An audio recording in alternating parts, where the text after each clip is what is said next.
तो अब त्रिपुरा की हम बात करते हैं। त्रिपुरा में भी चुनाव होने जा रहे हैं और 2019 से तुलना करें अगर अभी हम वोट प्रतिशत में, तो 2019 में 50% वोट मिले थे और आज की परिस्थिति में 53% वोट जो है बीजेपी को वहां मिल सकते हैं नरेंद्र मोदी के नाम पर। राहुल गांधी की पार्टी को 26% की तुलना में 2019 में आज 21% वोट मिल सकते हैं। लेकिन अगर आप लेफ्ट की बात करें, सीपीएम की बात करें, तो वोट परसेंट सीपीएम का बढ़ रहा है, 18 से बढ़कर 20% तक वोट जा सकता है। वोट शेयर की तस्वीर आपने देखी, लेकिन अगर आज वोट डाले जाते हैं तो किस तरह की तस्वीर होगी? तस्वीरें आपके सामने। त्रिपुरा में 2 लोकसभा की सीटें हैं और 2 लोकसभा की सीट में दोनों की दोनों प्रधानमंत्री मोदी के नेतृत्व में बीजेपी को जाती दिख रही है, जबकि राहुल गांधी वहां खाली हाथ रहेंगे। कांग्रेस के खाते में कोई भी सीट आती नहीं दिख रही और लेफ्ट भी वहां खाली हाथ नजर आ रहा है। तो आज का कंपैरिजन आइए 2019 के नतीजों से भी कर लेते हैं। त्रिपुरा की बात कर रहे हैं तो देखिए, अगर बात करें तो बीजेपी के खाते में 2 सीटें 2019 में गई थी, अभी भी 2 सीटें जाती हुई नजर आ रही हैं। कांग्रेस यहां खाता नहीं खोल रही है। 2019 में भी कांग्रेस ने खाता नहीं खोला था। सीताराम येचुरी भी खाता नहीं खोल रहे हैं। और आइए अब असम की बात कर लेते हैं, तो असम का वोट शेयर देख लेते हैं। आज अगर असम में लोकसभा के लिए चुनाव हो, वोटिंग हो, तो किसको कितना वोट मिलेगा आपकी स्क्रीन पर आने जा रहे हैं उसके ग्राफिक्स। प्रधानमंत्री नरेंद्र मोदी के नाम पर असम में इस बार 42% वोट मिल सकता है और 36% तक ये 2019 में था।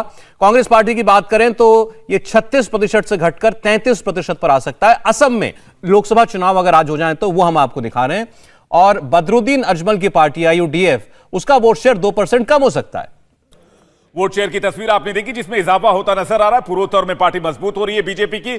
असम में लोकसभा की 14 सीटें हैं, जिसमें से 11 सीट सीधे सीधे बीजेपी के खाते में जा सकती है अगर आज चुनाव कराए जाते हैं। बाकी पार्टी को क्या हाल है यह भी आपके सामने रखते हैं। प्रधानमंत्री मोदी के अलावा अगर कांग्रेस वहां चुनाव लड़ेगी तो वहां सिर्फ 1 सीट मिलेगी, जबकि अन्य के खाते में 2 सीटें जाती दिख रही हैं। लेकिन असम में क्लियर लीड है प्रधानमंत्री मोदी को और बीजेपी पार्टी को। टैली आपके सामने है। तो वोट शेयर और सीट्स के बाद आइए कंपैरिजन कर लेते हैं। 2019 से असम में कुल 14 सीटें हैं। 2019 में 9 सीटें बीजेपी के खाते में गई थी, इस बार इजाफा हो रहा है, 11 सीटें मिल सकती हैं आज चुनाव हुए तो। अगर कांग्रेस की बात करें तो 3 सीटें कांग्रेस को मिली थी 2019 में, जो घटकर आज 1 हो जाएंगी। अन्य की अगर बात करें तो 2 2019 में भी गई थी और इस बार भी 2 ही सीटें मिलने का अनुमान है अगर आज लोकसभा के चुनाव होते हैं तो। पूर्वोत्तर अन्य की अगर बात करें, बाकी सीटों की बात करें तो इसमें 9 लोकसभा की सीटें आती हैं। आज वोट डाले जाते हैं तो 9 में से 7 सीटें प्रधानमंत्री मोदी के खाते में जाएंगी, उनके नेतृत्व में बीजेपी को जाएगी। और बाकी पार्टियों में अगर हम राहुल गांधी की पार्टी कांग्रेस की बात करें तो 1 सीट मिलती दिख रही है, जबकि अदर्स के खाते में 1 सीट जाती दिख रही है। पूर्वोत्तर अन्य में 9 सीटों की टैली पर नजर डाले तो सबसे बड़ी पार्टी बीजेपी, जहां पर 7 सीटें, कांग्रेस को 1 और अदर्स के खाते में 1 सीट जाती दिख रही है। और आपको बता दें सबसे बड़ी पार्टी के तौर पर बीजेपी दिख रही है। तो आपने देखा अभी ये पूरी नॉर्थ ईस्ट की जो है वो भी सीटें आ चुकी हैं। 514 सीटों का हाल जो है हम आपको दिखा चुके हैं। इसमें यूपी, बिहार, तमाम जगहों की सीटों का आंकलन आ चुका है। 537 माफ कीजिएगा, 537 सीटों का आंकलन आपके सामने है सर्वे का। उसमें से 358 पर ऑलरेडी बीजेपी है। और इस वक्त की जो परिस्थिति है बीजेपी की आज के दिन की वास्तविकता में, तो 351 या 353 इसके करीब एनडीए की आंकड़ा आकर के ठहरता है, यानी बीजेपी प्लस उसके सहयोगी दल। इसमें आप जेडीयू को जोड़ सकते हैं, इसमें आप जो शिंदे गुट के विधायक हैं, सांसद हैं, उनको जोड़ दीजिए। तो इसके अलावा आप देखिए अभी जब कुछ और सीटों की अभी हमें 6 सीटों का आंकलन आपको और बताना है, उससे पहले ही बीजेपी अपनी आज की जो पोजीशन है उसे ब्रीच कर चुकी है, उसके आगे निकल चुकी है। 358 पर बीजेपी यानी एनडीए वो आगे है आज की परिस्थिति के अंदर। चाहेंगे एक बार फिर हम मेहमानों के,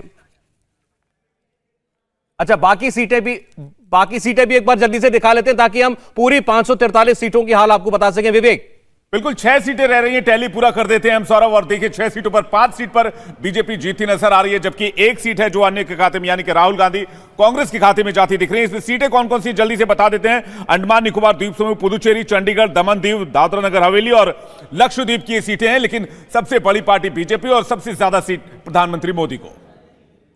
तो इसके साथ ही पूरी 543 सीटों का हाल आपके सामने आ चुका है। और एक नजर डालिए, अगर आज की परिस्थिति में लोकसभा का चुनाव होता है तो 543 में से 362 सीटें एनडीए जीत सकता है, बीजेपी अपने सहयोगियों के साथ जीत सकती है, यानी कि 2019 की तुलना में कम से कम 20-22 सीटें ज्यादा। यह अपने आप में बहुत महत्वपूर्ण है ये अपने आप में बहुत बड़ी बात है। 3 साल इस कार्यकाल में हो चुके हैं सरकार के, 5 साल पुरानी सरकार, और आज लगातार ग्राफ बढ़ता हुआ। 2014 में जितनी सीटें आई थी 2019 में उससे ज्यादा आई।